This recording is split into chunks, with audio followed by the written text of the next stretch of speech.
Salut à toutes et à tous et bienvenue dans cette toute nouvelle vidéo. Alors dans cette vidéo on va parler du Maroc qui a créé la sensation déjà avec son match nul accroché contre la Croatie mercredi dernier 0-0, puis face à la Belgique avec 2 buts inscrits coup sur coup en seconde période. Les Marocains sont deuxièmes de leur groupe avec 4 points et une différence de but de +2. C'est leur première victoire en Coupe du Monde depuis 1998 et c'était contre l'Écosse avec un match qui s'est soldé sur 3-0. Et la Belgique n'avait plus perdu en phase de groupe de Coupe du Monde depuis 1994 et une défaite contre l'Arabie Saoudite. Plusieurs scénarios sont possibles pour voir le Maroc qualifié en 8e de finale de cette Coupe du Monde.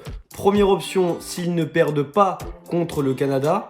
Deuxième hypothèse, s'ils perdent contre le Canada, mais la Belgique perd contre la Croatie. Et troisième hypothèse, s'ils perdent contre le Canada par moins de 3 buts d'écart et que la Belgique fait match nul. Si le Maroc se qualifie en 8e de finale de cette compétition, ça sera la première fois depuis 1986. Et donc ça serait une qualification tout simplement symbolique pour cette sélection qui attend de se qualifier pour les phases finales de cette compétition depuis très longtemps. Alors tactiquement, cette équipe est une équipe très défensive, vous l'avez remarqué, ils n'ont pas concédé le moindre but depuis le début de la compétition. Ils savent laisser le ballon à l'adversaire, ils savent subir les actions de leurs adversaires pour jouer après leurs offensives sur des transitions, sur des contre-attaques. Et on a vu que c'était efficace lors de cette seconde période contre la Belgique. Cette défense est décrite par la presse locale comme un bloc usant du système Catenaccio, où on voit des joueurs usant de la solidarité et qui se battent les uns pour les autres. Le Maroc fait partie des équipes qui tirent le moins au but, avec 7 tirs en 2 matchs. Mais malgré cette statistique, on a vu que à chaque fois qu'ils se procurent des occasions, c'est soit très dangereux ou soit ça fait mouche, et on l'a vu contre la Belgique. Si on peut mettre en avant quelque chose, c'est leur solidarité et leur solidité dans l'effort.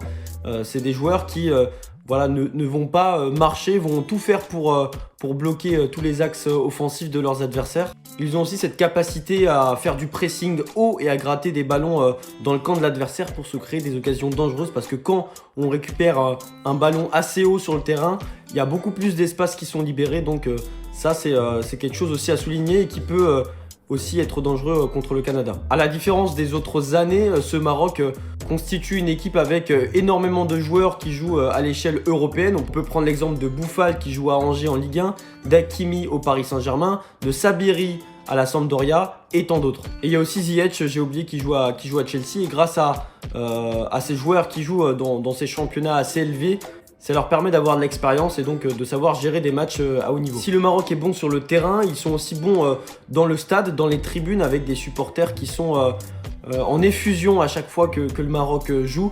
Et depuis le début du mondial, pour moi, c'est la meilleure ambiance. Et c'est comme un 12e homme. Je pense que c'est un élément qui est hyper important à mettre en avant. Ces supporters qui peuvent, même quand le Maroc est en difficulté dans un match, qui peuvent pousser son équipe.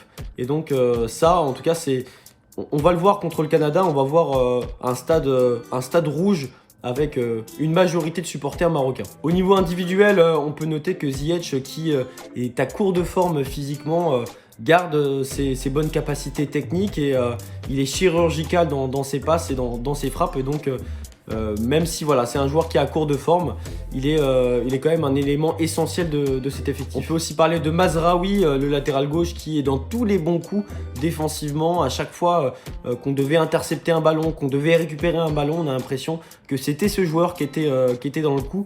Mazraoui qui sera, si le Maroc va loin dans cette compétition, un des piliers de cette équipe. Tout comme Hakimi qui est, on va dire, la coqueluche de ce système défensif. À noter aussi les bonnes performances de Romain Saïd, qui a d'ailleurs marqué le 2e but contre la Belgique. Regragui, le sélectionneur du Maroc, qui a remplacé d'ailleurs, je le rappelle, Vahid Halilovic. Vahid Halilovic qui, sans lui, le Maroc ne serait pas à la Coupe du Monde. Et le flambeau a été bien pris par Regragui, qui est, on va dire, un maître tactique, qui sait bien gérer son équipe dans les temps forts comme dans les temps faibles. Et donc, si on parle des joueurs sur le terrain et de leurs bonnes performances, on peut aussi parler de la bonne gestion qui est faite par l'entraîneur. Pour l'instant, c'est un sans faute de sa part. Et en 8e de finale, il y a des chances pour que le Maroc affronte l'Espagne, qui pourrait terminer première de son groupe. Et donc l'Espagne, qui est un sacré client, qui est un des grands favoris du mondial. On a vu ce qu'ils ont proposé depuis le début de cette Coupe du Monde, mais c'est sans compter sur le Maroc qui va donner du fil à retordre à cette équipe espagnole et qui pour moi, dans ce mondial, c'est un mondial, hein, même les équipes moins cotées peuvent battre les grosses équipes. Ça s'est vu avec l'Arabie Saoudite contre l'Argentine, le Japon avec l'Allemagne. Donc ça serait dommage de voir les Marocains s'arrêter à ce stade s'ils parviennent à se qualifier. Mais en tout cas, il faut battre toutes les grosses équipes mondiales pour pouvoir espérer remporter cette Coupe du Monde. En tout cas, si le Maroc se qualifie en 8e de finale de Coupe du Monde, ça serait une sacrée performance. Déjà, on pourrait dire que le mondial est réussi de leur côté, même si voilà, les ambitions ne s'arrêtent pas là. On veut les quarts de finale, on veut les demi-finales. Et donc forcément, ça passera par des victoires contre des grosses nations. Moi, je pense que le Maroc, plus qu'une autre équipe de leur standing, hein, le Maroc est capable de renverser des grandes nations. En tout cas, c'est un plaisir de voir jouer cette équipe marocaine et je vous remercie d'avoir suivi cette vidéo.